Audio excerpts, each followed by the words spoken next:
সহিহ বুখারীর বর্ণনা, সহিহ বুখারীর ৭১১৯ নম্বর হাদিসের বর্ণনা তাফসীর ইবনে কাসিরের ভিতরে উল্লেখ করা হয়েছে। আল্লাহ পাক রব্বুল আলামিন এই পৃথিবী যখন সৃষ্টি করলেন, পৃথিবীটা চতুর্দিকে শুধু পানি আর পানি ছিল। এই পৃথিবীটা পুরাটাই ছিল পানি আর পানি, পানির ভিতরে ভাসমান ছিল। আল্লাহ পাক রব্বুল আলামিন এই পৃথিবীটা যখন পানির উপরে ভাসমান ছিল, ওয়াকানা আরশুহু আলাল মা, আল্লাহ পাক রব্বুল আলামিনের আরশটা ছিল পানির উপরে। সুম্মা খালাকাস সামাওয়াতি ওয়াল আরদ, অতঃপর আল্লাহ পাক রব্বুল আলামিন আকাশ জমিন সৃষ্টি করলেন। ওয়া কাতাবা ফিদ যিকরি কুল্লা শাইইন, আগে তাকদীরে আল্লাহ পাক সব কিছু লিপিবদ্ধ করেছেন কি হবে, আকাশ জমিন কোনটা কোন সময় সৃষ্টি হবে, সব কিছু আল্লাহর জেহেনে ছিল। তো আল্লাহ পাক যখন সৃষ্টি করলেন, চতুর্দিকে পুরা দুনিয়াটা শুধু পানি আর পানি, পানির ভিতরে ভাসমান। সেই পানির ভিতরে পানির স্রোত যখন প্রবাহিত ছিল, ওই পানির স্রোতের মাঝখানে একটা ফেনা হলো। কিছু পরিমাণ পানি চতুর্দিক থেকে আসার পরে যেখানে বর্তমান বাইতুল্লাহ তৈরি করা হয়েছে, ওই জায়গাটাতে এসে চতুর্দিক থেকে পানি এসে ফেনা তৈরি হলো। এই ফেনা থেকে আল্লাহ পাক রব্বুল আলামিন মাটি তৈরি করলেন। অল্প মাটি তৈরি করার পর আল্লাহ পাক রব্বুল আলামিন ফেরেশতাদেরকে বললেন, এই মাটিটাকে চতুর্দিকে টান দাও। মাটিকে যখন চতুর্দিকে টান দেওয়া হলো, ওই পানির উপরে আল্লাহ পাক জমিন সৃষ্টি করলেন। মাটিটাকে টান দিয়ে পানির উপরে আল্লাহ পাক জমিন স্থাপন করলেন, জমিন সৃষ্টি করলেন। জমিন সৃষ্টি করার পরে আল্লাহ পাক রব্বুল আলামিন লক্ষ্য করে দেখলেন, যেহেতু জমিনটা পানির উপরে ভাসমান, হেলে দুলে নড়াচড়া করে, এখন যদি এমন প্যারাগ না বসায় যে জমিনটা যদি লড়াচড়া করতেই থাকে, তাহলে তো জমিন বসে থাকতে পারবে না। বর্তমান যে ভূমিকম্প হয়, এক সেকেন্ড নাড়াচড়া দিলেই তো অবস্থা খারাপ, সব বিল্ডিং গুলো ভেঙে চুরমার হয়ে যায়। আর তখন পানির উপরে ভাসমান ছিল, তখন অবস্থা কেমন হয়েছে। এবার আল্লাহ পাক রব্বুল আলামিন ওই পানির উপরে আল্লাহ পাক রব্বুল আলামিন পাহাড় তৈরি করলেন। পাহাড় নামক প্যারাক দিয়া আল্লাহ পাক রব্বুল আলামিন জমিনটাকে স্থির করে দিলেন। ওয়া আলকা ফিল আরদি রাওয়াসিয়া আন তামিদা বিকুম, আল্লাহ পাক রব্বুল আলামিন পাহাড় দিয়া জমিনটাকে স্থির করে দিলেন। জমিনের নড়াচড়া বন্ধ হয়ে গেল। ফেরেশতারা আরজ করলেন, আল্লাহ, পুরাটা জমিন পানির উপরে ভাসমান ছিল, আর এই পানির উপরে ভাসমান থাকার কারণে জমিনটা নড়াচড়া করতেছিল। পাহাড় এমন শক্তিশালী বস্তু, আপনি যেটা দেওয়ার মাধ্যমে পুরা জমিনটা স্থির হয়ে গেল, জমিনের নড়াচড়া বন্ধ হয়ে গেল। হাল মিন খালকিকা শাইউন আশাদ্দু মিনাল জিবাল, এত শক্তি যে পাহাড়ের মাঝে আপনি আল্লাহ দান করলেন, আমরা জানতে চাই ওই পাহাড়ের চাইতে শক্তিশালী কোন বস্তু আপনার কাছে আছে কিনা। পাহাড় দেওয়ার সাথে সাথে জমিনের নাড়াচড়া বন্ধ হয়ে গেল। এত শক্তি পাহাড়ের, পাহাড়ের চাইতে আরো কোন শক্তিশালী বস্তু কি আপনার কাছে আছে? আল্লাহ পাক রব্বুল আলামিন ফেরেশতাদের জবাবে বললেন, পাহাড়ের চাইতে শক্তিশালী বস্তু আমি আল্লাহর কাছে আছে। পাহাড়ের চাইতে শক্তিশালী বস্তুর নাম হচ্ছে হাদিদ। হাদিদ মানে হলো লোহা। কারণ এই লোহাগুলো এমন বড় বড় বড় বড় পাহাড়গুলোকে কেটে দেয়। দেখবেন সৌদি আরবে বড় বড় পাথরের পাহাড়গুলোকে কেটে কেটে রাস্তা তৈরি করেছে। লোহার এত পাওয়ার, লোহার এত শক্তি। এবার ফেরেশতারা আরজ করলেন, হাল মিন খালকিকা শাইউন আশাদ্দু মিনাল হাদিদ। ওগো আল্লাহ, লোহার মাধ্যমে বড় বড় পাহাড়গুলোকে কেটে দেওয়া হয়। এত শক্তিশালী যে লোহা, আমরা জানতে চাই লোহার চাইতে আরো শক্তিশালী কোনো বস্তু আপনার কাছে আছে কিনা? লোহার চাইতে আরো শক্তিশালী বস্তু আপনার কাছে আছে কিনা? আল্লাহ পাক রব্বুল আলামিন বলে দিলেন, হ্যাঁ, লোহার চাইতে আরো শক্তিশালী বস্তু আমার কাছে আছে। লোহার চাইতে শক্তিশালী বস্তুর নাম হলো নার। নার মানে হলো আগুন। কারণ আগুন কত টনের পর টন লোহাকে জ্বালিয়ে দেয়, গলিয়ে দেয়। আগুনের মাঝে যত বড় বড় লোহা হোক না কেন, ওই লোহা যখন আগুনের মধ্যে দিয়ে দেওয়া হয় তখন আগুনের কাছে আর লোহার শক্তি পাওয়ার ঠিক না, তখন আগুন এই লোহাগুলোকে গলিয়ে দেয়। এবার ফেরেশতারা বলেন, আল্লাহ, আগুন যে টনের পর টন লোহাকে গলিয়ে দেয়, এবার জানতে চাই হাল মিন খালকিকা শাইউন আশাদ্দু মিনান নার। আগুনের চাইতেও শক্তিশালী আর কোন জিনিস কি আপনার কাছে আছে? আল্লাহ পাকের কাছে যখন জিজ্ঞেস করলেন ফেরেশতারা, আয় আল্লাহ, আগুনের চাইতে শক্তিশালী কোন বস্তু আপনার কাছে আছে নাকি? আল্লাহ পাক রব্বুল আলামিন বললেন, হ্যাঁ, আগুনের চাইতে শক্তিশালী বস্তু আমার কাছে আছে। আগুনের চাইতে শক্তিশালী বস্তুর নাম হলো মা। মা শব্দের অর্থ হলো পানি।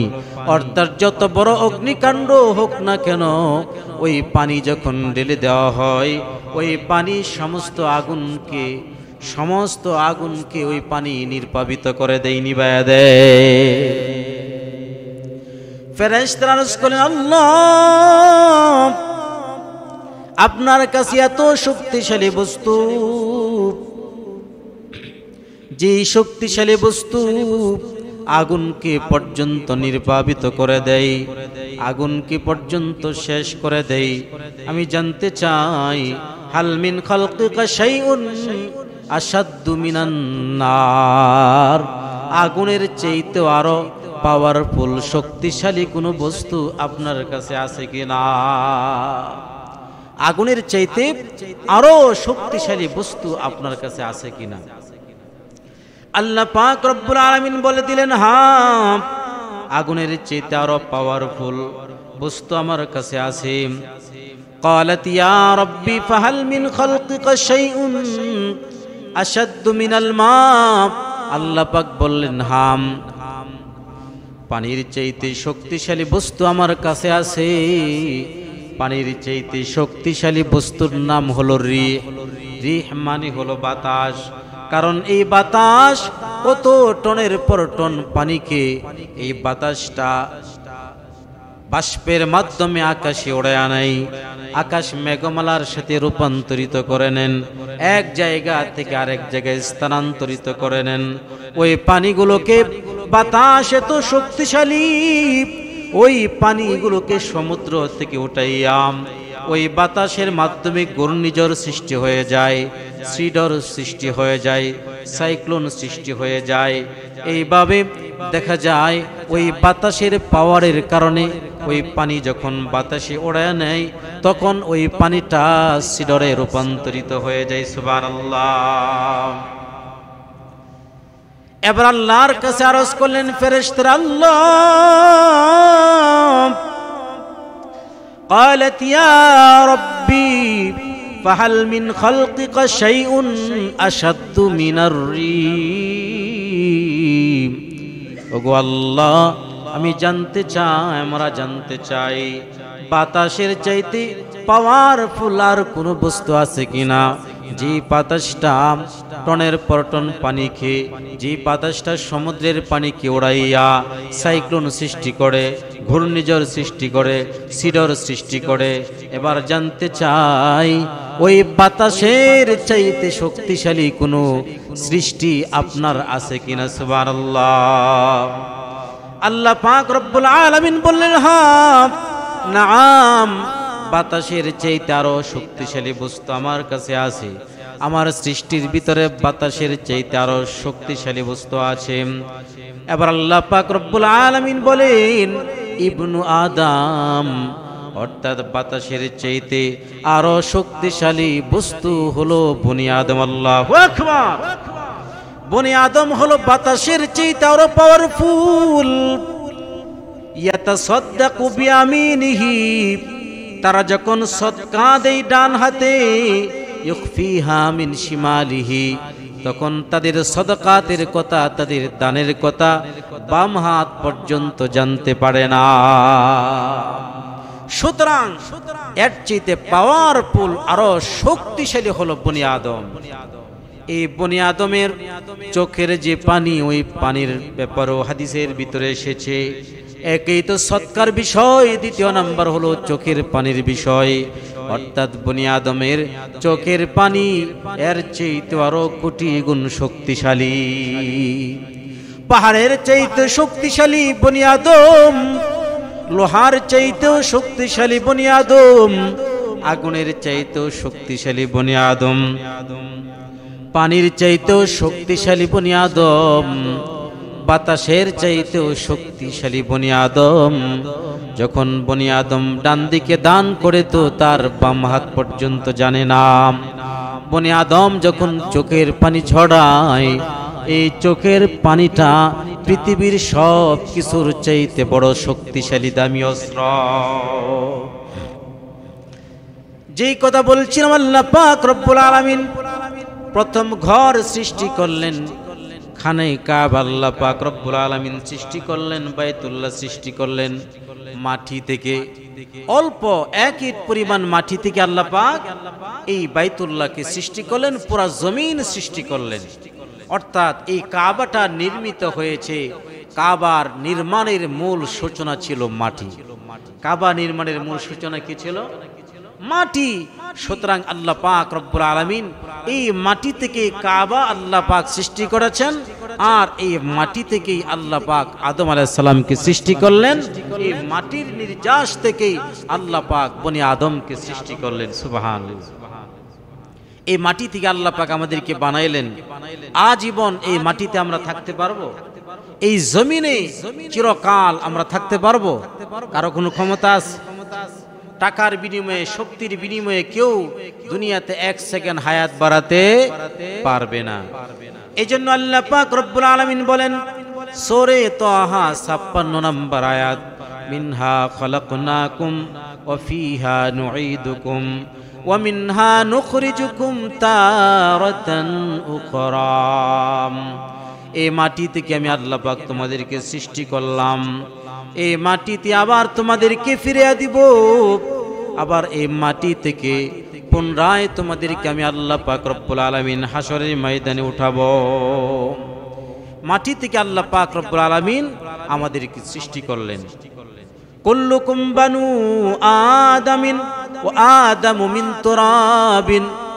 আল্লাহর নবী সাল্লাল্লাহু আলাইহি সাল্লাম বলেন, প্রত্যেকেই আল্লাহ পাক রব্বুল আলামিন সৃষ্টি করেছেন আদম আলাইহিস সালাম থেকে, আর আদম আলাইহিস সালামকে আল্লাহ পাক সৃষ্টি করলেন মাটি থেকে। তাহলে প্রত্যেক জিনিসের অর্থাৎ বনি আদমের মূল হলো মাটি উপাদান, মূল উপাদান হলো মাটি। কুল্লু শাইইন ইয়ারজিউ ইলা আসলিহি। আর প্রতিটা জিনিসের কায়দা হলো, কায়দে কুল্লিয়া হলো প্রতিটা জিনিস তার মূল জায়গায় ফিরে যায়। যেহেতু আমরা মাটি থেকে সৃষ্টি, সুতরাং আমরা মাটির কবরেই চলে যাব। আল্লাহ পাক রব্বুল আলামিন পৃথিবীর প্রথম গৃহকে মাটি দ্বারা আল্লাহ পাক রব্বুল আলামিন সৃষ্টি করলেন। হযরতে আদম আলাইহিস সালাতু ওয়াস সালামকে আল্লাহ পাক মাটি থেকে বানাইলেন। আবার আল্লাহ পাক দুনিয়াতে পাঠাইলেন। দুনিয়াতে দুইজনকে আল্লাহ পাক রব্বুল আলামিন দুই থেকে ছেড়ে দিলেন। হযরতে আদম আলাইহিস সালামকে শরণদ্বীপ নামে এক পাহাড়ের মধ্যে হযরতে আদম আলাইহিস সালামকে আল্লাহ পাক ছেড়ে দিলেন, যেটা বর্তমান শ্রীলঙ্কায় অবস্থিত রয়েছে। হযরতে হাওয়া আলাইহিস সালামকে আল্লাহ পাক রব্বুল আলামিন বর্তমান জেদ্দা, সেখানে একটি পাহাড়ের উপরে আল্লাহ পাক থাকে আল্লাহ পাক দুনিয়াতে পাঠিয়ে দিলেন। এইভাবে আল্লাহ পাক দুইজনকে আবারও দীর্ঘদিন পর তওবার পরে তাদেরকে আরাফাতে আল্লাহ পাক রব্বুল আলামিন মিলিয়ে দিলেন। এই সব কিছু আল্লাহ পাক রব্বুল আলামিন একজন মুমিন মুসলমানের জন্য হজ্জে বাইতুল্লাহর জন্য আল্লাহ পাক সেগুলোকে রুকুন বানিয়ে দিয়েছেন, নিদর্শন বানিয়ে দিয়েছেন, ওইগুলোতে তাদেরকে যেতেই হয়। তাহলে এই কাবাকে নির্মাণ করার পরে আল্লাহ পাক রব্বুল আলামিন ফেরেশতাদেরকে হুকুম করলেন এই কাবাকে তাওয়াফ করার জন্য। আল্লাহ পাক রব্বুল আলামিন সর্বপ্রথম ফেরেশতাদের মাধ্যমে এই কাবাকে আল্লাহ পাক তাওয়াফ করাইলেন। কাবাকে আল্লাহ পাক ফেরেশতাদের মাধ্যমে তাওয়াফ করাইলেন। এরপরে হযরত আদম আলাইহিস সালামকে আল্লাহ পাক রব্বুল আলামিন এই কাবাকে তাওয়াফ করাইলেন। হযরত ইব্রাহিম আলাইহিস সালাতু ওয়াস সালাম, হযরত ইসমাঈল আলাইহিস সালাতু ওয়াস সালাম এই কাবাকে তাওয়াফ করলেন। হযরত মূসা আলাইহিস সালাম, হযরত ঈসা আলাইহিস সালাম সহ আল্লাহর অগণিত ফেরেশতারা এবং আল্লাহর অসংখ্য অগণিত পয়গম্বরগণ এই কাবাকে তাওয়াফ করেছেন। সর্বশেষ বিশ্বনবী, মহানবী, শ্রেষ্ঠ নবী রাসূল করিম সাল্লাল্লাহু আলাইহি ওয়াসাল্লাম এই কাবাকে তাওয়াফ করেছেন, এই কাবাকে প্রদক্ষিণ করেছেন। হযরত নূহ আলাইহিস সালামের প্লাবনের পরে এই কাবা নিশ্চিহ্ন হয়ে গিয়েছিল। আল্লাহ পাক রব্বুল আলামিন এই কাবাকে আবার আল্লাহ পাক রব্বুল আলামিন চিহ্নিত করলেন হযরত ইব্রাহিম আলাইহিস সালাতু ওয়াস সালামের মাধ্যমে।